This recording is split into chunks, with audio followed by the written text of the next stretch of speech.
दोस्तों, राहुल गांधी ने अमेरिका में चीन को लेकर एक बयान दिया। उस बयान पर काफी बवाल मचा।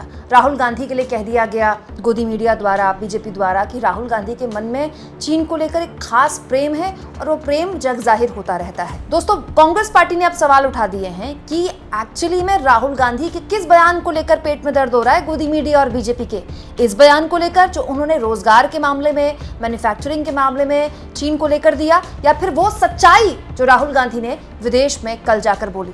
दोस्तों, विदेश में प्रेस कॉन्फ्रेंस की है राहुल गांधी ने, वॉशिंगटन डीसी में मीडिया से बात की उन्होंने, और जो बात बोली एक्चुअली में कांग्रेस पार्टी ये कह रही है कि यही सुनकर पेट में दर्द होता है और अपने इस पेट के दर्द को छुपाने के लिए राहुल गांधी के बयानों का अनर्गल विवाद पैदा किया जाता है। दरअसल राहुल गांधी से मैन्युफैक्चरिंग और जॉब्स को लेकर सवाल पूछे गए थे। तो रोजगार तो हमारे देश में एक समस्या है ही ना दोस्तों, ये तो सरकार भी इस बजट में स्वीकार कर रही है, तभी इंटर्नशिप के इंतजाम कर रही है। तो रोजगार तो एक समस्या है और उसको लेकर सवाल पूछा गया, और मैन्युफैक्चरिंग सेक्टर किस तरह से बेहतर किया जाए भारत के अंदर, उसको लेकर राहुल गांधी से सवाल पूछा गया, जिस पर राहुल गांधी ने भारत की तुलना चीन से की और दूसरे देशों का भी उन्होंने जिक्र किया कि चीन के अंदर रोजगार की समस्या नहीं है, लेकिन भारत और अमेरिका के अंदर रोजगार की समस्या है। और ये बात सही है दोस्तों कि हमने मैन्युफैक्चरिंग पर ध्यान नहीं दिया। हालांकि एक पत्रकार के तौर पर, एक नागरिक के तौर पर ये सवाल राहुल गांधी से भी पूछा जाना चाहिए और पूर्व की सरकारों से भी पूछा जाना चाहिए कि 1990 के दशक के आसपास तो भारत और चीन की आर्थिक हालात बिल्कुल सेम थे। ये भी सच्चाई है कि ऐसा तो है नहीं कि चीन 70 सालों से ऐसे ही जीडीपी उसकी है या इतनी बड़ी इकोनॉमी है जितनी आज है। 1980 के दशक के आसपास भारत और चीन का जो आर्थिक हालात थे वो बिल्कुल सेम थे, लेकिन 1980 के बाद से चीन ने रफ्तार पकड़ ली, लेकिन Bharat miss the bus, India miss the bus. Actually ये कहा जाता है कि इंडिया ने वो बस मिस कर दी, लेकिन क्या अब भी इंडिया वो बस मिस कर सकता है? इसको लेकर राहुल गांधी ने कल भी साफ तौर पर कह दिया अपने बयान में कि ऐसा नहीं है कि भारत चीन के साथ प्रतियोगिता नहीं कर सकता। हम सही कदम उठाएंगे तो बिल्कुल हम प्रतियोगिता कर सकते हैं, हमारे पास कौशल की, स्किल की कोई कमी नहीं है। लेकिन बड़ा सवाल ये है कि राहुल गांधी के इस बयान को लेकर तो बवाल मच गया, लेकिन एस जयशंकर अब जो बात बोल रहे हैं उसको लेकर कोई क्या बोलेगा?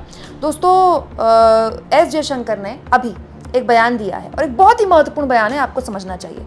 भारत ने चीन के साथ व्यापार के दरवाजे बंद नहीं किए हैं। चीन दुनिया की दूसरी सबसे बड़ी अर्थव्यवस्था है, इसीलिए कोई भी देश ये नहीं बोल सकता कि वो चीन के साथ व्यापार नहीं करेगा। As simple as that. बिल्कुल सही बोला एस जयशंकर ने। दोस्तों, विदेश मंत्री के तौर पर एस जयशंकर के इस बयान की बिल्कुल मैं निंदा नहीं करती हूँ। दोस्तों, चीन दुनिया की दूसरी सबसे बड़ी अर्थव्यवस्था है और चीन दुनिया भर की फैक्ट्री है। आप दुनिया का कोई सामान ले लीजिए, चीन में बन रहा है। भारत के खिलौने तक चीन में बन रहे हैं, एप्पल का सारा सामान चीन में बन रहा है। एक बहुत बड़े सीईओ हैं, मैं उनको सुन रही थी, उन्होंने एक बात बोली जो बिल्कुल सही साबित होती है कि चीन अब भी दुनिया भर के लिए पसंदीदा फैक्ट्री इसलिए नहीं बना हुआ है, मैन्युफैक्चरिंग की फैक्ट्री इसलिए नहीं बना हुआ है कि वहाँ लेबर सस्ता है। लेबर सस्ता तो वहाँ बहुत वक्त पहले बंद हो गया। चीन अब भी दुनिया भर की फैक्ट्री इसलिए बना हुआ है क्योंकि उसके पास हर तरह का लेबर है, और क्योंकि इतने वक्त से आप मैन्युफैक्चरिंग में इतने बढ़िया कर रहे हैं तो आपके पास ऑटोमेटिकली जो लेबर होगा वो स्किल हो जाएगा। लेकिन दोस्तों, ये दोगलापन नहीं तो क्या है कि विदेश मंत्री ये स्वीकार कर रहे हैं कि चीन दुनिया की दूसरी सबसे बड़ी अर्थव्यवस्था है, हम उसके साथ व्यापार नहीं खत्म कर सकते। तो हमको ये बात बुरी नहीं लगती और बुरी है भी नहीं।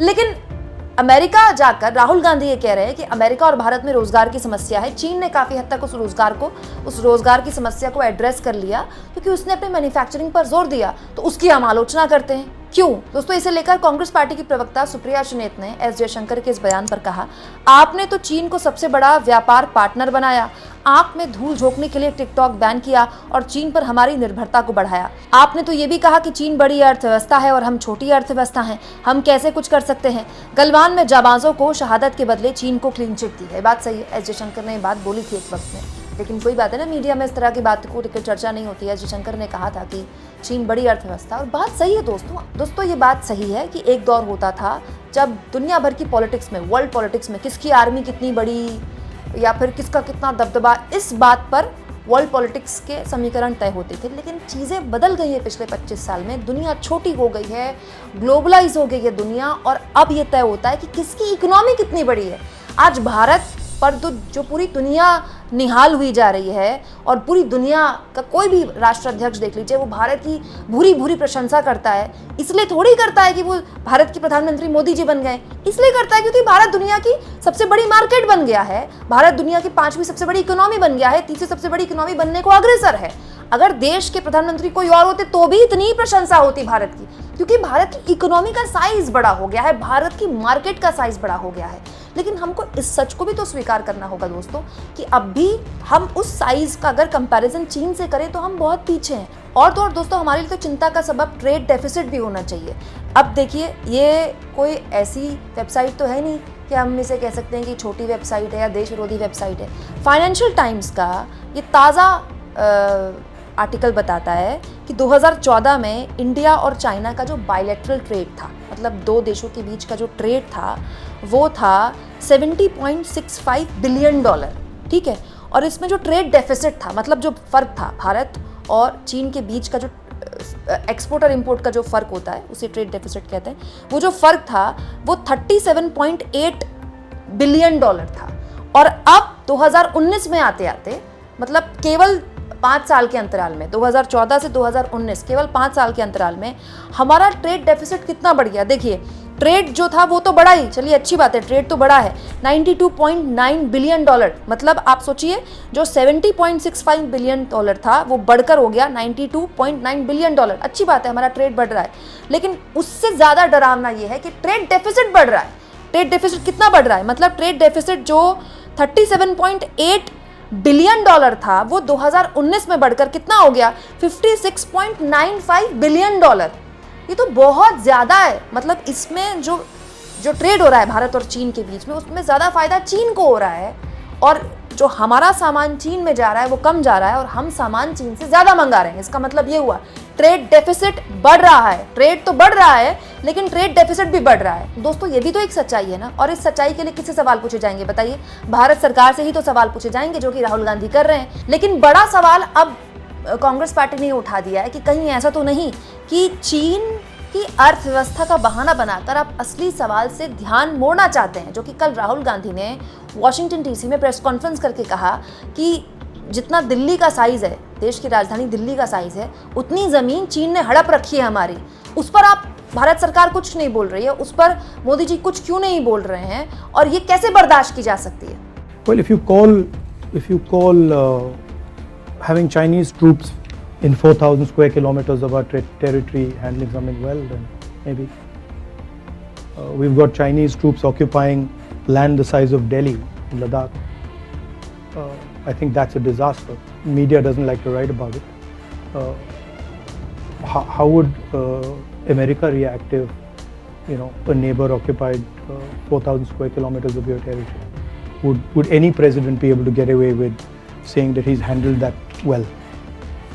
So I don't think Mr. Modi's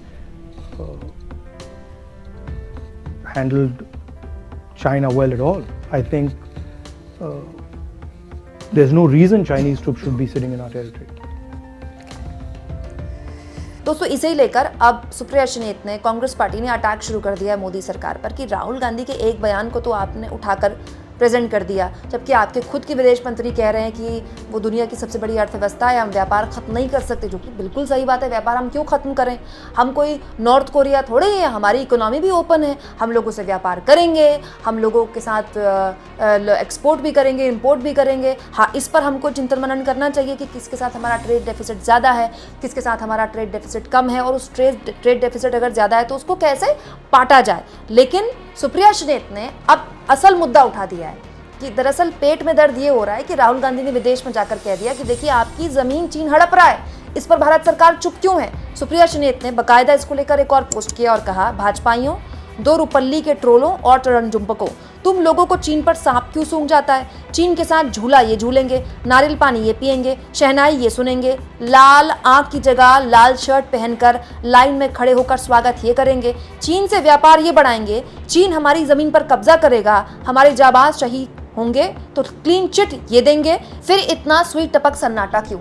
ये तो बात सही है ना दोस्तों कि गलवान के बाद मोदी जी ने चीन का नाम तक नहीं लिया है। मोदी जी की इसको लेकर भी आलोचना होती है कि पीएम बनने के बाद शी जिनपिंग को उन्होंने भारत बुलाया, गुजरात में झूला झुलाया, लेकिन उसके बाद जो चीन ने गलवान में किया वो एक तरह से हमारी ट्वीट में छुरा था। तो उनकी जो विदेश नीति थी चीन को लेकर, वो गच्चा खा गए मोदी जी चीन को लेकर। ठीक वैसे ही जैसे पाकिस्तान के साथ हुआ, पाकिस्तान के साथ रिश्ते ठीक करने के लिए प्रधानमंत्री सीधे पाकिस्तान चले गए, नवाज शरीफ के घर के कार्यक्रम में शामिल होने के लिए चले गए, और उसके बाद पाकिस्तान ने हमारे साथ क्या किया, उसने भी हमारे पीठ में छुरा भोंका। यही बात है दोस्तों जो विपक्ष अब उठा रहा है, कांग्रेस पार्टी अब उठा रही है कि राहुल गांधी ने चीन के रोजगार पर बात कर दी। पेट में मिर्ची इसलिए लग रही है, या फिर राहुल गांधी ने आपको असलियत दिखा दी कि हमारी जमीन पर चीन का कब्जा है, मिर्ची इस पर लग रही है। आपको क्या लगता है दोस्तों, कमेंट बॉक्स में जरूर लिखें, और जितना हो सके चैनल को शेयर करें, सब्सक्राइब करें, और थैंक्स और ज्वाइन, ये 2 ऑप्शन हैं जिसके जरिए आर्थिक तौर पर भी आप चैनल के हाथ मजबूत कर सकते हैं। अगर आप ऐसा करना चाहें दोस्तों तो जरूर करें, क्योंकि इसी के जरिए आप मेरी आज़ाद पत्रकारिता को बल देते हैं।